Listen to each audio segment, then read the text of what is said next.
अब हम करने जा रहे हैं एक्सपोनेंशियल फंक्शन। अब एक्सपोनेंशियल फंक्शन का मतलब क्या होता है? एक्सपोनेंशियल का मतलब है a की पावर x। ठीक है, अब a की पावर x है और यहाँ पे कंडीशन है कि a should not be equal to 1 और दूसरी कंडीशन है a should be greater than 0। 0 से बड़ा नंबर क्या है? 1, तो 1 लेना नहीं है। उसके बाद वाले नंबर क्या है? 2, 3, 4। तो इसका मतलब एक्सपोनेंशियल फंक्शन मतलब हम क्या बात कर रहे हैं? जैसे 2 की पावर x, 3 की पावर x और 4 की पावर x जैसे नंबर को हम यहाँ कंसिडर करेंगे। तो केस 1 है जहाँ पे a की वैल्यू जो है हम ग्रेटर देन 1 ले रहे हैं। तो सबसे पहले हम लोग कंसिडर करते हैं कि x की वैल्यू लेसर देन 0 हो। ठीक है, तो x की लेसर देन वैल्यू मैंने मान ली कि ये मैं -1 ले लेती हूँ। -1 क्या है? 0 से छोटा है। तो मैं सबसे पहले क्या करूँगी कि 2 की पावर -1 देखूंगी, 3 की पावर -1, 4 की पावर -1। अब 2 की पावर -1 मतलब 1/2। 1/2 कितना होता है? 0.5। ये है 1/3, 0.33। ठीक है, और ये है 0.4 की पावर -1 मीन्स 0.25। तो यहाँ पे हम क्या देख रहे हैं कि 0.3 जो है वो बड़ा है, फिर है 0.3, उसके बाद है 0.25। तो इसका मतलब क्या है कि यहाँ पे जो वैल्यू है वो मेरी आएगी a की पावर x की लेसर देन 1। तो 1 से सारी की सारी वैल्यू जो है वो मुझे छोटी मिल रही है। अब मैं देखती हूँ अगर x की वैल्यू 0 के इक्वल हो जाए तो इसका मतलब a की पावर 0। ठीक है, तो यहाँ पे भी मैं चेक करती हूँ कि 2 की पावर 0 हो, चाहे 3 की पावर 0 हो, चाहे 4 की पावर 0 है, इन सभी की वैल्यू मुझे क्या मिल रही है? 1। तो अगर x की वैल्यू 0 डाल रहे हैं तो a की पावर x की वैल्यू क्या आ जाएगी? 1।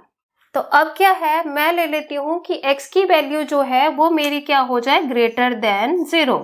अब 2 ले लेती हूँ। ठीक है, 0 से बड़ा है तो 2 की पावर 2, 3 की पावर 2, 4 की पावर 2। तो क्या है? 2 की पावर 2 मतलब 4, 9, 16, ये जितने भी नंबर आ रहे हैं वो वैल्यू क्या है? वो मेरी ग्रेटर देन 1 आ रही है। तो इस केस में मेरी a की पावर x जो है वो ग्रेटर देन 1 आ गई। तो यहाँ से ये चीजें तो मेरे को अब समझ आ गई।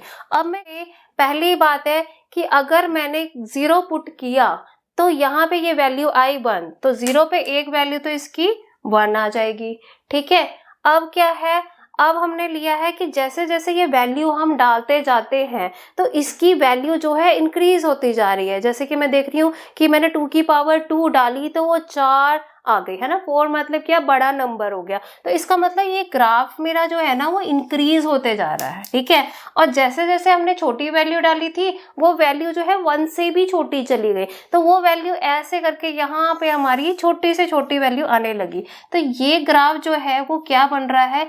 a की पावर x का ग्राफ। अब ax का ग्राफ तो मैंने यहाँ पे समझ लिया। अब मैं कंपैरिजन देखना चाहती हूँ कि अगर मैं a में अलग अलग वैल्यू डालूं जैसे कि 2, 3, 4 तो ग्राफ में मेरा क्या फर्क पड़ेगा, मैं वो देखती हूँ। एक्सपोनेंशियल फंक्शन हम एक ही स्केल पे देख रहे हैं ताकि हम कंपैरिजन को समझ सके।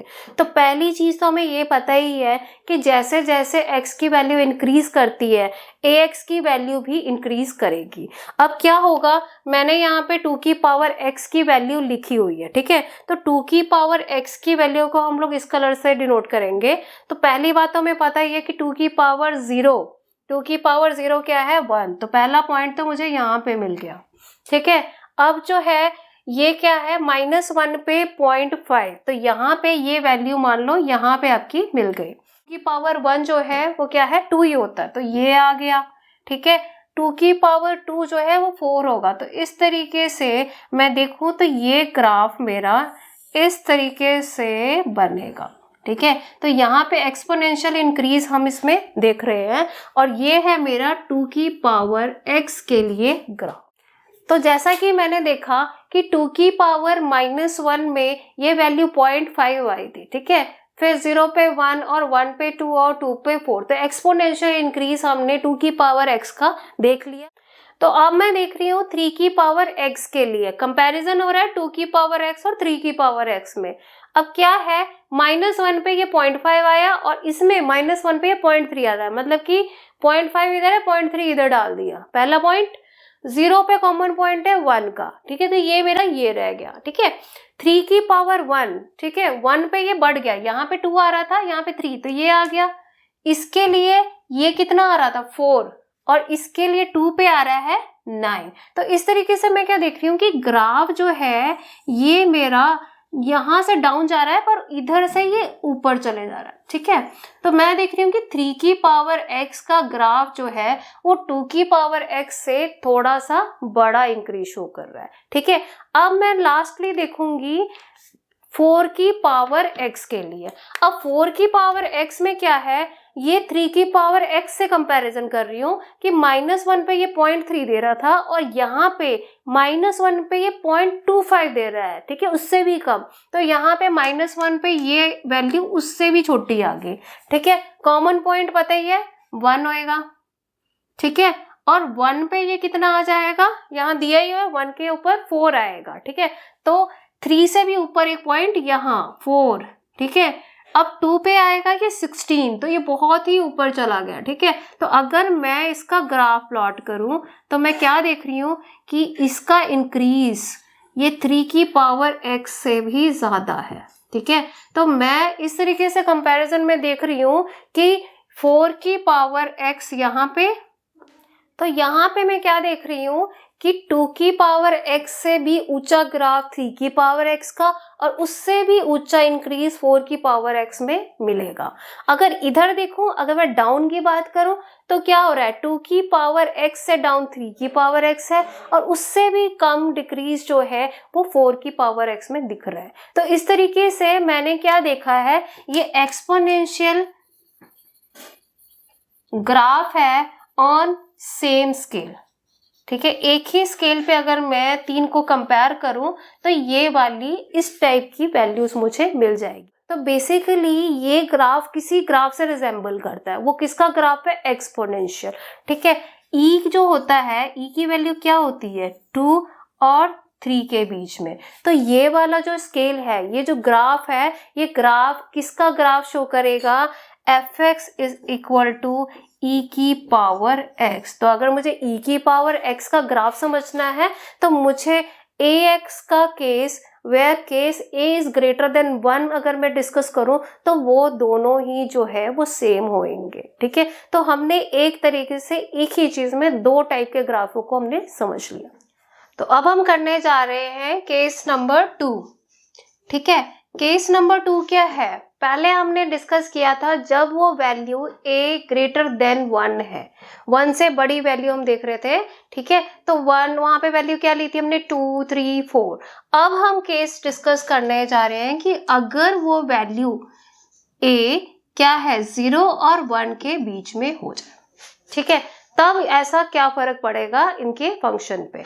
तो यहाँ पे क्या है 0 और 1 के बीच में है। तो सबसे पहले मैं देखती हूँ ax फंक्शन जो है वो वैल्यू क्या क्या देगा, ठीक है। तो सबसे पहले कंसिडर हमने कर लिया कि x की वैल्यू जो है वो ग्रेटर देन क्या हो जाए 0। तो a की पावर मैंने ले ली 1/2, मतलब कि 0.5। इसका मतलब वो वैल्यू क्या है वो कम आ रही है। तो इसका मतलब क्या है कि इसकी वैल्यू a की पावर x की वैल्यू जो है वो लेसर देन 1 आ जाएगी, ठीक है। अब सेकेंड केस मैं डिस्कस करती हूँ कि x की पावर अगर 0 है, मतलब x की वैल्यू मैंने 0 ले ली, तो a की पावर 0 ऑब्वियसली क्या है, ये वैल्यू आ जाएगी 1। तो एक्सपोनेंशियल फंक्शन की वैल्यू आ गई 1 के इक्वल। अब लास्ट केस डिस्कस कर लेते हैं कि x की वैल्यू अगर लेसर देन 0 है, लेसर देन 0 मतलब कि हमने क्या ले लिया कि a की पावर जो है वो ले लिया मैंने -1। सपोज ये नंबर है 1/2 की पावर -1, तो रेसिप्रोकल करके ये कितना आया 2। अब 2 क्या है, बड़ी वैल्यू है, 1 से बड़ी वैल्यू है। तो इस केस में ax की वैल्यू जो है वो ग्रेटर देन 1 आ जाएगी, ठीक है। तो यहाँ पे मैं अगर इस ग्राफ को प्लॉट करूं तो 0 पे ये वैल्यू आएगी 1, ठीक है, और ग्रेटर देन 0 पे वो वैल्यू क्या है, वो कम होते जाएगी 1 से, तो वो क्या हो रही है, यहाँ पे डिक्रीज होते जा रही है, ठीक है। और क्या है, 0 के बाद मतलब नेगेटिव वैल्यूज पे वो वैल्यू इंक्रीज करी जा रही है। तो ये ग्राफ जो है वो इस तरीके का हमें मिलेगा, ठीक है। तो यहाँ पे मैं देख रही हूँ जो AX का ग्राफ है वो क्या कर रहा है, छोटी वैल्यू के लिए बड़ा है और बड़ी वैल्यू के लिए वह छोटा है। इसका मतलब कि जैसे जैसे x इंक्रीज करेगा AX का ग्राफ जो है वो डिक्रीज करना शुरू कर देगा। तो यहाँ पे हम लोग डिस्कस कर रहे थे 0 और 1 के बीच में, तो हमने वैल्यू ली A की अलग अलग 0.5, 0.3 एंड 0.25, ठीक है। तो इसका जो ये वैल्यूज है ये हम यहाँ पे लिख चुके हैं। इस वैल्यू को हमने इस पे प्लॉट किया, जैसे हमने पहले स्टडी किया था तो वहां पे इंक्रीज दिख रहा था, यहाँ हम क्या कर रहे हैं, हम देख रहे हैं डिक्रीज है। तो सबसे ऊंचा ग्राफ जो है सबसे छोटी वैल्यू का बन रहा है, जितना कम वैल्यू है उतना ये ग्राफ इंक्रीज दिखाएगा, और जैसे जैसे वो वैल्यू जो है वो ज्यादा होती रहेगी तो वो नीचे की तरफ चले जाएगी, मतलब डिक्रीज होनी शुरू होगी। तो this is the exponential function for case A 0 to 1। अब जैसा कि हमने एक्सपोनेंशियल फंक्शन देख लिया, इसी तरीके से हमारा होता है e की पावर माइनस x का। तो जो केस 2 है वो e की पावर माइनस x का ग्राफ शो करता है, वो सिमिलर केस है इसका, ठीक है।